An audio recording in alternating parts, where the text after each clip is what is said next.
사사키는 실패한 회사원이다. 그러나 어느 날 그는 작은 새를 입양하기로 결심하고 그 새가 사실 강력한 마법사라는 것을 알게 된다. 그래서 그는 가장 강한 마법사가 되겠다고 맹세한다. 사사키는 평범한 샐러리맨으로 지루한 삶을 살고 있었지만 중년의 위기를 겪으며 새를 애완동물로 입양하게 됩니다. 그런데 그 새는 다른 세계에서 온 강력한 마법사였고 사사키에게 마법을 사용할 수 있는 능력을 부여합니다. 이야기는 사사키가 출근 준비를 하는 장면으로 시작됩니다. 그의 후배가 보고서 작성에 도움을 요청하자 사사키는 더 효율적으로 작업할 수 있도록 대신 해주겠다고 제안하며 후배에게는 다른 일에 집중하라고 말합니다. 그동안 한 소녀가 자신이 새로 입양한 고양이에 대해 이야기하는 것을 보고 사사키는 흥미를 가집니다. 후배는 퇴근 후 식사를 하자고 제안하지만 사사키는 예산이 빠듯하다며 거절합니다. 집에 돌아온 사사키는 이웃과 인사를 나누고 저녁에는 귀여운 애완동물 동영상을 보며 시간을 보냅니다.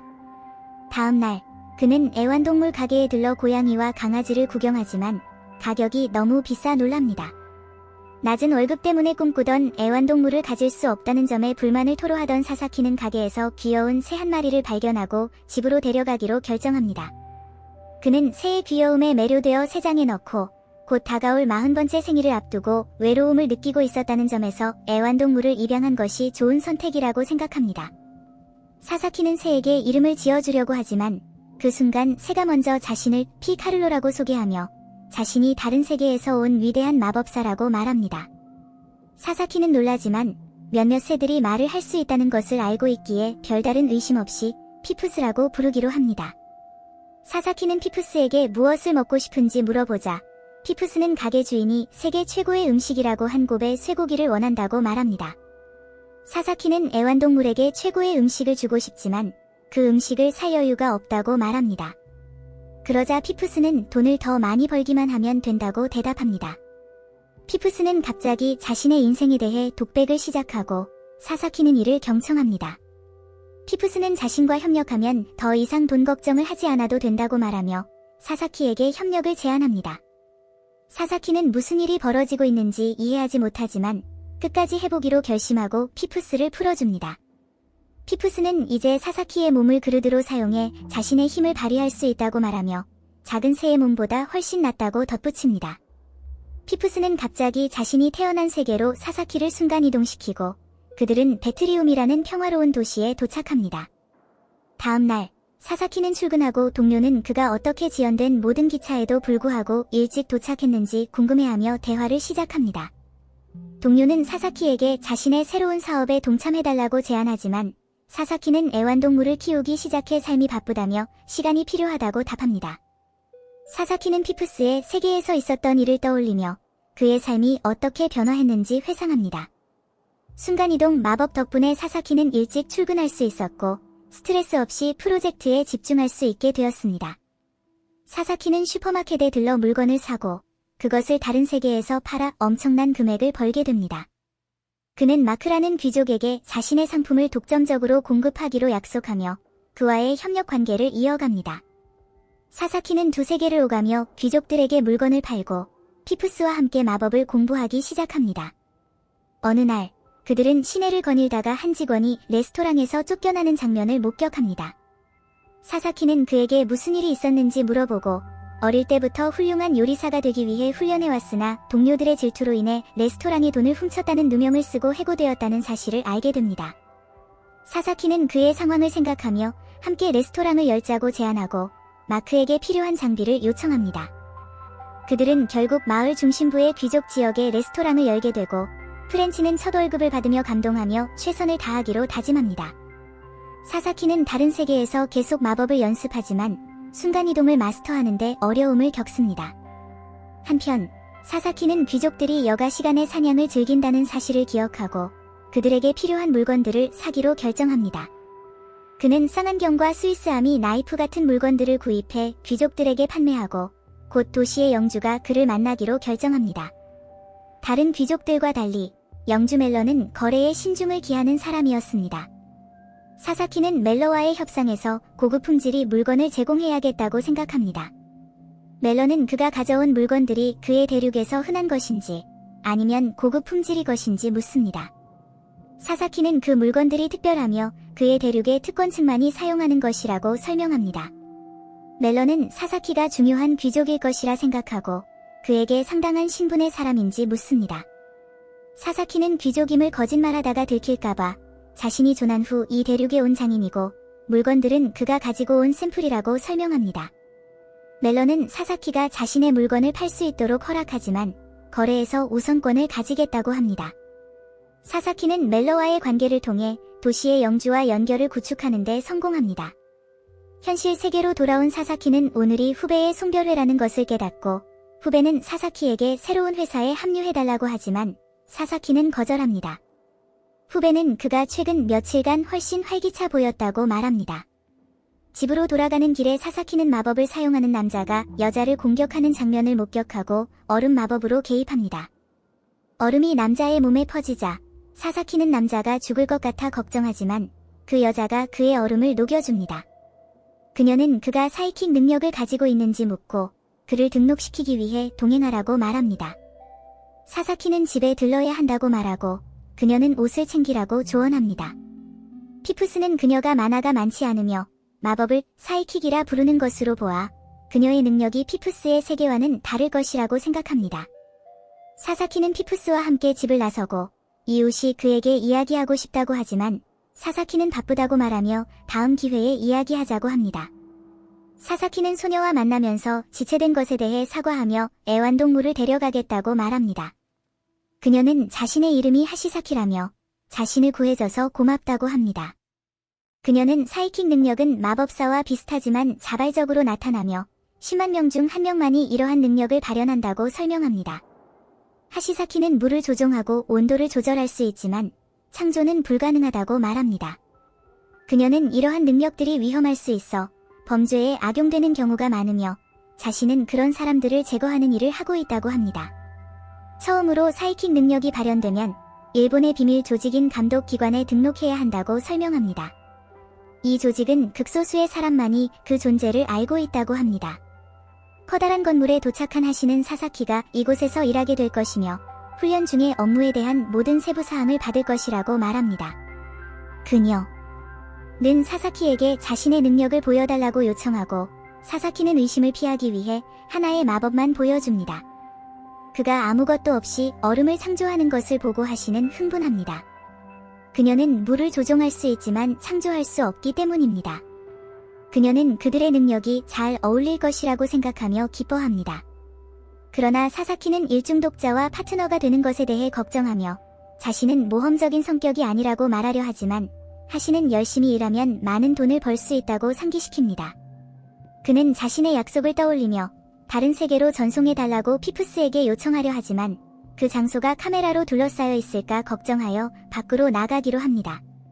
피푸스는 그들이 미행당하고 있다고 경고합니다. 사사키는 다른 세계에 있는 자신의 연락처들에게 지연 사실을 알리려고 생각하며 피푸스는 그의 세계에서 1시간이 이곳에서는 몇 분에 불과하므로 그가 화장실에 간 동안 다른 세계에 다녀올 수 있다고 말합니다.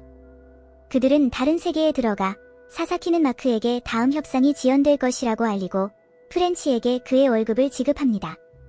일본으로 돌아온 사사키는 아침 6시에 하시사키가 그의 문을 두드리며 임무가 있다고 말합니다. 그는 자신의 상사와 이야기하기를 원하며 아쿠츠라는 감독관을 만나게 됩니다. 아쿠츠는 그에게 훈련을 받을 것이라고 말하며 항상 가까이 두어야 하는 스마트폰을 주며 이 전화기를 통해 긴급 임무에 대해 알림을 받을 것이라고 말합니다. 이는 사사키를 약간 걱정하게 만들지만 그는 GPS를 추적할 수 없도록 다른 세계에 전화기를 두고 이를 우회할 계획을 세웁니다. 사사키는 1년의 의료 검사를 받고 훈련을 받습니다. 집으로 돌아온 사사키는 한 소녀가 쿠키를 주지만 곧 귀여운 대학생 이미지를 벗고 그녀가 얀델의 사이코패스임을 밝히며 사사키에게 하시사키와 사귀고 있는지 묻습니다. 사사키는 그녀가 상사일 뿐이라고 부인하며 회사에 대해 많이 이야기하고 싶지 않아 빠르게 인사를 하고 집으로 들어갑니다. 피푸스는 이상하게 흥분한 상태로 사사키는 그를 데리고 거리로 나갑니다. 피푸스는 누군가가 낮 동안 그의 집에 들어와 장치를 설치했다고 알려줍니다. 사사키는 그들이 그를 감시하기 위해 카메라나 도청 장치를 설치했을지도 모른다고 생각합니다. 그는 집에 돌아와 장치를 제거하고 아쿠츠와 전화로 이야기하며 자신의 집에 더 이상 장치를 설치하지 말라고 말합니다. 그러나 아쿠츠는 이것이 새로운 조직원들을 대상으로 한 테스트였으며 사사키가 그것을 통과했다고 설명합니다. 아쿠츠는 회사가 충성스럽고 유능한 요원을 필요로 한다고 설명하며 통화를 끝냅니다. 피프스는 그들이 아쿠츠를 주의해야 한다고 제안합니다. 사사키는 다른 세계에서 마법을 연습하며 피프스는 그의 빠른 진전에 놀랍니다. 피프스는 중급 마법을 이렇게 쉽게 배울 줄은 예상하지 못했기 때문입니다. 그러나 사사키는 이것이 그리 대단한 일은 아니라고 생각하며 피프스가 공유한 힘 덕분이라고 말합니다. 하지만 피프스는 이 세계의 마법사들이 중급 마법을 배우는데 수십 년이 걸린다고 강조하며 몇 주 만에 그것을 해낸 것은 놀라운 일이라고 말합니다. 이후 사사키는 자신의 진전을 기록하며 오늘의 수업에서는 치유와 번개 마법을 배웠다고 적습니다. 피프스는 그의 헌신을 칭찬하지만 사사키는 주문을 외우는 것이 점점 어려워지고 있다고 말합니다. 피프스는 그에게 그림을 사용하라고 제안하고 사사키는 애니메이션과 게임을 떠올리며 어디서 구할 수 있는지 묻습니다. 피프스는 그의 손에 이미 하나가 있다고 밝히며 그림이란 마법을 저장하는 아이템의 일반적인 용어일 뿐이며 종이와 잉크로 만들어질 필요는 없다고 설명합니다. 그래서 그의 휴대폰도 완벽하게 작동합니다. 사사키는 이에 매우 기뻐하며 이제 마크를 만나야 할 시간이라고 말합니다. 그 후 프렌치가 만든 음식을 먹자고 제안합니다. 마크와의 만남에서 사사키는 워키토키 몇 개를 협상하며 마크는 그것을 놀랍게 여깁니다. 하지만 사사키는 그것들이 연료로 작동하며 충전이 필요하다고 설명합니다. 마크는 여전히 감명을 받아 배터리 하나당 100골드를 제안합니다. 사사키는 그의 제품이 잘 받아들여져 기쁘고 재고의 발이 무기지 않아 다행이라고 생각합니다. 마크는 물건을 제공해줘서 고맙다고 말하며 최근의 지연에 대해 사사키가 사과하지만 마크는 개의치 않고 상황이 안정되었는지 묻습니다. 마크는 더 많은 재고가 있는지 물으며 모든 재고를 구매하고 싶다고 제안합니다. 사사키는 이유를 궁금해하며 묻자 마크는 멀 여왕이 좋은 제품을 보면 전부 사들이라고 명령했다고 밝힙니다. 그러나 마크는 사사키에게 속삭이며 이웃 국가와의 긴장이 고조되고 있는 것이 진짜 이유일 수 있으며 이는 더 큰 사건의 전조일 수 있다고 경고하며 사사키에게 조심하라고 말합니다. 그들은 식당 밖에서 프렌치를 만나고 사사키는 사업이 잘 되고 있음을 알아차립니다. 그는 프렌치에게 한 달치 급여를 주고 프렌치는 그 금액에 놀랍니다. 사사키는 또한 새로운 레시피 목록을 전해주며 배우도록 합니다. 프렌치는 식사를 하러 가자고 제안하고 둘은 프렌치의 음식을 즐기며 기뻐합니다. 이후 그들은 현대 세계로 돌아옵니다. 다음 날 아침 사사키는 하시사키에게서 임무에 관한 전화를 받고 깨어납니다. 그녀는 그가 감독관의 통지를 받았는지 궁금해합니다. 그는 휴대폰을 확인하고 여러 통의 부재 중 전화를 발견하여 서둘러 출근합니다. 도착하자마자 하시사키는 그가 항상 준비되어 있지 않음을 꾸짖으며 에이전트로서의 의무를 다하지 않은 것에 대해 사과하게 만듭니다. 몇몇 베테랑들이 다가오고 감독관은 그들을 새로운 동료에게 소개합니다. 사사키에게 인사를 한 후 그들은 하시사키에게 보모 역할을 잘하라며 놀리면서 먼저 간다고 말합니다. 감독관의 사무실에서 그들은 등록되지 않은 사이킥 사용자들을 체포하는 작전에 대해 설명을 듣습니다.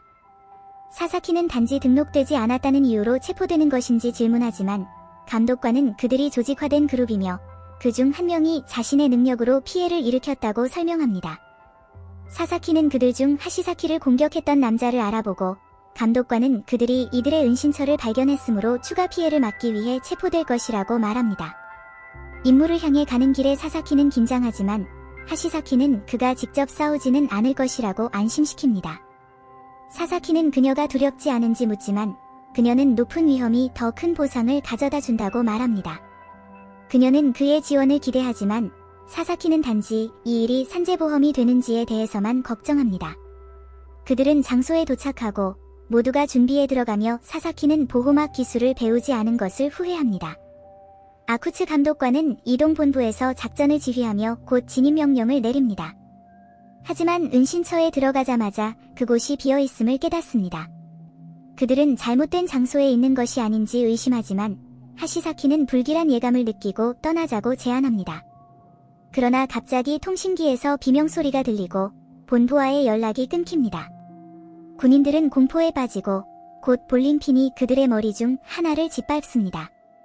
볼링공과 핀이 공중에 떠오르며 토네이도를 형성하고 하시사키는 그들이 함정에 빠졌음을 깨닫습니다. 사사키는 적이 바람을 조종하는 것일 수 있다고 생각하지만 방 안에서 바람의 힘을 느끼지 못하자 그것이 텔레키네시스라고 결론짓습니다. 군인들은 그들이 고급 사이킥 사용자들과 맞닥뜨렸음을 깨닫고 비명을 지르며 몇몇은 도망치지만 날아다니는 물체들이 여러 명을 쓰러뜨립니다. 한 군인은 토네이도에 에너지 공격을 가하지만 효과가 없습니다. 사사키는 겁에 질리지만 하시사키는 그의 지원을 요청합니다. 그녀가 전진하자 사사키는 얼음 송곳을 발사합니다. 하시사키는 빠르게 얼음을 물로 바꿔 방패를 만들어 자신을 방어합니다. 그들은 방어적인 자세를 유지하며 그들의 동료 중 한 명이 사이킥에 의해 들어 올려지며 떨어지기 시작하지만 하시사키는 물로 그의 낙하를 완화합니다. 상황이 악화되자 그녀는 사사키에게 도망치라고 명령하지만 사사키는 그녀가 지쳤으며 물 공급이 필요하다는 것을 알고 남기로 결심합니다. 그는 그녀를 버릴 수 없다고 말합니다. 하시사키는 그를 점점 더 존경하게 되지만 사사키는 탈영병이 되는 것은 중대한 범죄라고 생각합니다. 갑자기 그들은 목소리를 듣게 되고 한 사이킥 소녀가 모습을 드러내며 이렇게 좋은 싸움을 기대하지 않았다고 말합니다. 하시사키가 공중에 떠오르기 시작하지만 떨어질 때 물을 사용해 스스로를 구합니다. 그녀는 빠르게 물을 얼음으로 변환시켜 그 소녀를 놀라게 하며 온도를 조절할 수 있는 능력을 보여줍니다. 하시사키는 그녀를 공격하지만 소녀는 쉽게 피합니다. 하시사키는 공격의 연속을 준비하지만 소녀는 계속 피하며 가까이 다가옵니다. 그녀는 하시사키를 만지며 하시사키가 어떻게든 기절하게 만듭니다. 그러나 소녀는 그녀의 소중한 능력 때문에 하시사키를 죽이지 않기로 결정합니다. 그녀는 사사키를 향해 자신을 드러내지 않으면 하시사키를 죽이겠다고 협박합니다. 사사키는 임무의 전면적인 실패와 그의 부대의 패배를 깨닫고 자신을 드러내기로 결정합니다. 사이킥 소녀는 그가 낯선 얼굴임을 알아차리며 사사키는 자신을 소개하기 시작합니다. 그녀는 그를 좋아하지 않으며 그가 하시사키의 물 공급원임을 빠르게 깨닫습니다. 그녀는 그들의 효율성을 인정하며 사사키는 다시 상황을 재정비하려고 노력하며 그녀의 능력을 칭찬하고 정보를 얻으려고 합니다. 그는 그녀의 그룹 이름에 대해 묻지만 그녀는 그의 무지에 놀라며 미소를 짓고 그가 신입임을 깨닫습니다. 사사키는 더 많은 정보를 얻으려 하지만 그녀는 아무것도 밝히려 하지 않습니다. 그녀는 그가 침착함을 느끼고 사사키는 정보를 얻지 못할 것을 깨닫고 헤드폰을 벗고 주문을 외우기 시작합니다. 이것은 소녀를 혼란스럽게 하지만 곧 위험을 감지합니다. 번개가 그녀를 향해 다가오자 소녀는 놀라게 됩니다. 더 많은 물체가 사사키에게 던져지지만 그는 피하며 그 방향으로 번개 마법을 시전해 숨겨진 사이킥 2명을 쓰러뜨립니다. 소녀는 그가 누구인지 질문하고 그는 그저 신입이라고 말합니다. 그는 소녀에게 보았던 일을 비밀로 하고 모두가 떠날 수 있도록 무승부를 제안합니다. 소녀는 이를 받아들이고 그의 이름을 묻습니다. 그녀는 그에게 그들의 그룹에 합류할 것을 제안하지만 사사키는 다수에 따르는 것을 선호하며 거절합니다. 그녀는 그의 능력을 갖고 싶으니 마음이 바뀌면 연락하라고 말합니다. 떠나기 전에 그는 그녀에게 상사들에 대해 묻고 그녀는 그들을 풀어주기로 결정합니다. 그날이 끝나고 사사키는 적이 스스로 물러났다고 보고합니다. 아쿠츠는 그를 의심하지만 일단은 믿기로 하고 첫 임무에서 그를 위험에 빠뜨린 것에 대해 사과합니다. 사사키는 해제되고 하시사키를 만나러 갑니다. 그녀는 구해줘서 감사하다고 말하며 저녁 식사를 하자고 합니다. 사사키가 맥주를 주문하자 하시사키는 오렌지 주스를 주문하며 자신이 16살에 학교를 다니고 있다고 밝힙니다. 그러나 그녀는 나이가 어린 것 때문에 과소평가받고 싶지 않아서 더 나이 들어 보이게 옷을 입는다고 말합니다. 사사키는 보통 16살이라면 다른 관심사를 가질 것이라고 생각하며 이것이 그녀의 시간을 잘 사용하는 방법이 아니라고 생각합니다. 하지만 하시사키는 이 일이 실제로 간단하다고 설명하며 일의 보수가 좋기 때문에 한다고 말합니다. 그들은 첫 임무를 기념하며 건배합니다. 집으로 돌아가는 길에 사사키는 이상한 아이를 만납니다. 그는 신고할까 생각하지만 서류 작업이 귀찮아 망설입니다. 결국 누군가에게 전화를 걸기로 결정하지만 휴대폰을 꺼내는 순간 소녀가 사라진 것을 깨닫습니다. 갑자기 그는 소녀가 공중에 떠오르는 것을 보고 이상한 포탈이 열립니다. 소녀는 그에게 작별을 고하며 포탈을 통해 사라집니다. 사사키는 무슨 일이 일어난 건지 궁금해하며 남겨집니다. 사사키가 집에 돌아오자마자 피입스를 놀라게 하며 그가 원했던 곱의 소고기를 꺼낸다. 피입스는 그 음식을 보고 흥분하고 사사키는 그의 도움에 감사를 전한다. 피입스는 식사를 시작하며 그 맛에 놀라워하고 사사키는 그 모습을 사진으로 남기고 싶어 한다. 사사키는 피입스가 음식을 먹고 난 후 뒷정리를 도와주며 자신의 첫 번째 임무에 대해 이야기한다. 그는 피입스에게 방어 마법을 배우고 싶다고 말하고 피입스는 치유 마법도 함께 배우는 것을 제안하며 동의한다. 사사키는 이 일이 급하다고 생각해 마크와의 회의 후 가르쳐달라고 부탁한다. 사사키는 훈련 후 부드러운 침대와 프렌치 음식을 상상하며 흥분하지만 계획대로 되지 않고 자작이 전쟁에 대해 이야기하자 놀란다. 사사키는 마크가 맞았다는 것을 깨닫고 메르는 왕이 그를 최전선으로 보내라고 명령했음을 말한다. 적은 대군을 보유한 강력한 오겐 제국이며 그들의 병력이 2배가 되어 도시를 공격하면 큰 피해를 입을 것이라고 경고한다. 사사키는 메르가 그의 도움을 요청하자 당황하지만 전쟁과 정치에 휘말리고 싶지 않아 어떻게 거절해야 할지 고민한다. 그는 자신이 단순한 장인일 뿐이므로 도움을 줄 수 없다고 하지만 메르는 사사키가 가져온 물품들이 전쟁에 큰 도움이 될 것이라고 지적하며 전쟁 중 그의 독점적인 서비스를 요구한다. 또한 마차로 최전선까지 가는데 2주가 걸리기 때문에 한 달 안에 물자를 모으고 운반하는 것은 불가능하다고 설명한다. 사사키는 왕이 명령한 성체를 짓고 최전선을 지원해야 하는 자작의 어려운 상황을 이해하며 그가 왜 도시를 떠나 가족을 구하지 않는지 묻는다. 그러자 메르는 사사키에게 별의 현자에 대해 들어본 적 있느냐고 묻는다. 이 말에 사사키는 놀랐지만 모른 척한다. 메르는 그들의 왕국이 마법 기술로 축복받은 번영한 땅이었지만 귀족들의 음모로 대부분의 마법사들이 떠났고 유일하게 남은 마법사가 바로 별의 현자라고 설명한다. 별의 현자는 혼자서 평화를 유지했지만 왕의 총애를 시기한 귀족들에 의해 살해당한 이후 왕국은 부패와 쇠퇴에 시달려왔다. 메르는 귀족들이 스스로 이 운명을 불러들였다고 생각하지만 별의 현자를 존경하는 마음으로 도시를 떠날 수 없다고 말하며 마지막 숨을 거둘 때까지 그의 백성을 지키기 위해 진정한 영주로서 살겠다고 다짐한다. 사사키는 어리석은 제안을 했다고 사과하며 메르가 약속만 한다면 도시를 위해 물자를 제공하겠다고 동의한다. 회의 후 사사키는 마을로 돌아오고 피입스는 왜 사사키가 자작을 돕기로 했는지 궁금해하지만 사사키는 신경 쓰지 말라고 하며 피입스에게 전쟁이 어떻게 끝날지 묻는다. 피입스는 왕국이 패배할 가능성이 크다고 생각하며 사사키는 가능하면 돕고 싶다고 말한다. 피입스는 사사키의 마법이 전쟁의 판도를 바꿀 수 있다고 생각하지만 사사키가 도시에 쌓아온 관계를 쉽게 버려서는 안 된다고 말한다. 사사키는 동의하지만 그들은 덜 눈에 띄는 방식으로 문제를 해결하고 싶어 한다. 두 사람은 프렌치 음식을 먹으러 가지만 레스토랑에 도착했을 때 화가 난 요리사들이 모여 있는 것을 본다. 사사키는 프렌치의 표정을 보고 무슨 일이 일어났는지 묻는다. 프렌치는 그의 옛 상사가 재료를 할인된 가격에 팔라고 요구했지만 그를 길거리에서 구하고 레스토랑을 제공한 사사키를 존중하고 싶다고 말한다. 사사키는 그의 입장을 이해하며 이런 일이 다시 발생하면 알려달라고 부탁한다. 프렌치는 사사키를 귀찮게 하고 싶지 않다고 하지만 사사키는 그와 레스토랑을 안전하게 지키고 싶기 때문에 전혀 부담스럽지 않다고 말한다. 전쟁으로 인해 식료품 가격이 오르자 사사키는 곧 조치를 취해야 한다고 생각한다. 두 사람은 케플러 무역회사, 도시에서 가장 큰 회사 중 하나를 방문하기 위해 나아간다. 회사 상인과의 회의에서 사사키는 필요한 물품 목록을 전달하지만 상인은 이 정도 규모의 구매는 전쟁을 앞두고 있다는 신호로 본다.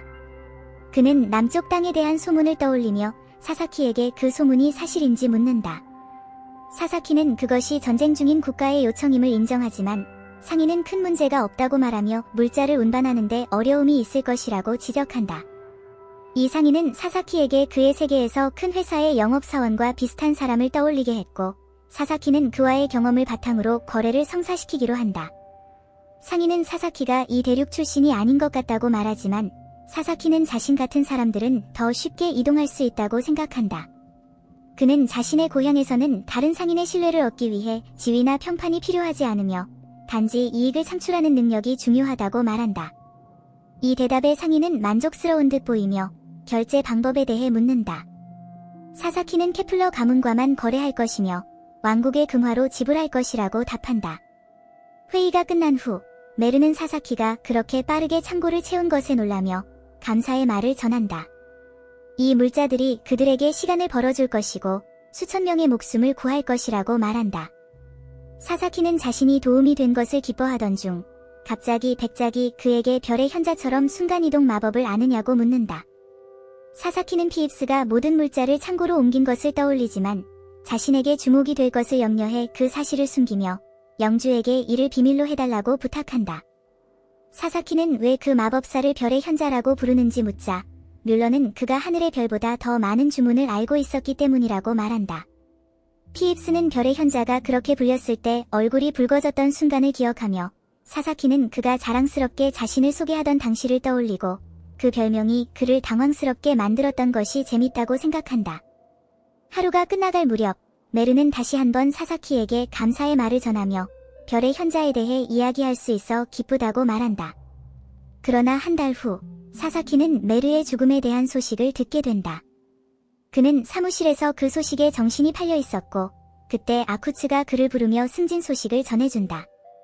지난 임무에서 많은 요원들이 부상을 당해 빈자리가 많이 생겼고 아쿠츠는 그에게 그의 새로운 직책이 적힌 카드를 건넨다.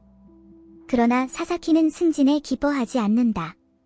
아쿠츠는 그에게 다음 임무가 하시사키와 함께 초능력자를 모집하는 것이라고 말한다. 사사키는 하시사키와 일하기 싫어하지만 아쿠츠가 미등록 초능력자를 상대하는 위험성을 지적하자 지난 임무를 떠올리고 마지못해 동의한다. 집으로 가는 길에 사사키는 피입스가 자작의 죽음에 대해 조금은 나아졌기를 바라며 문을 연다.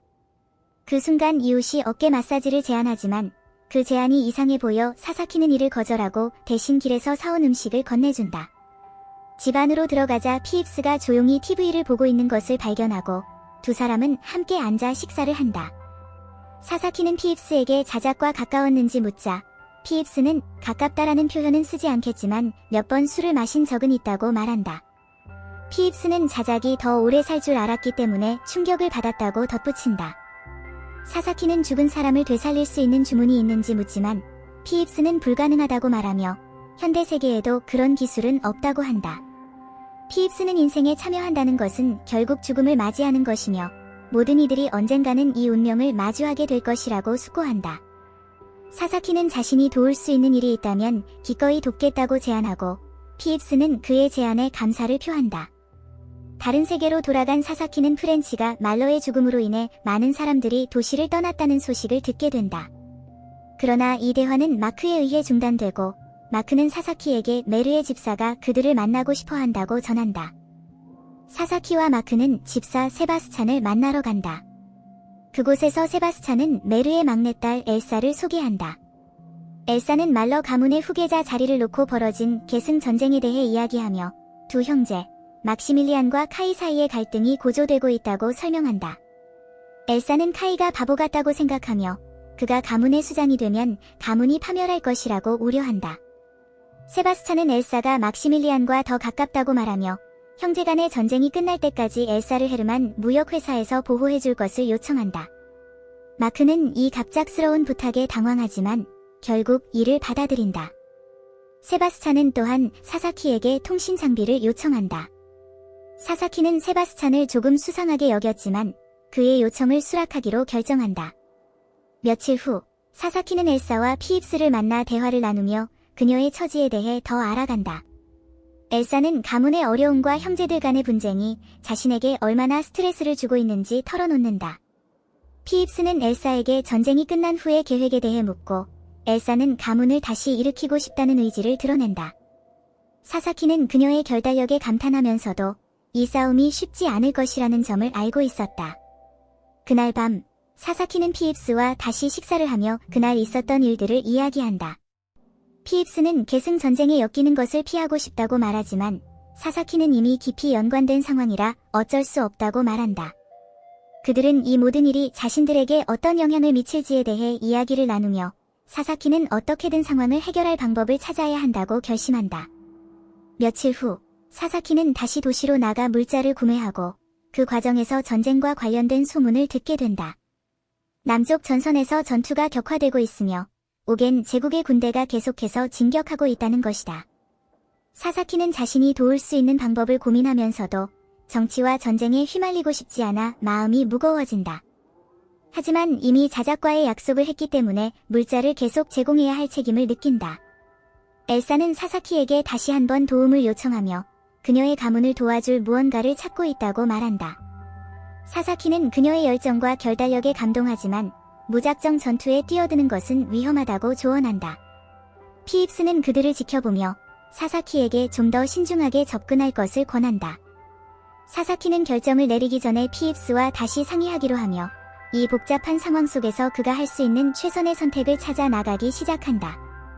이 비디오를 시청해주셔서 감사합니다. 마음에 들면 비디오를 좋아하고 채널을 구독하여 이야기를 계속 팔로우하는 것을 잊지 마세요.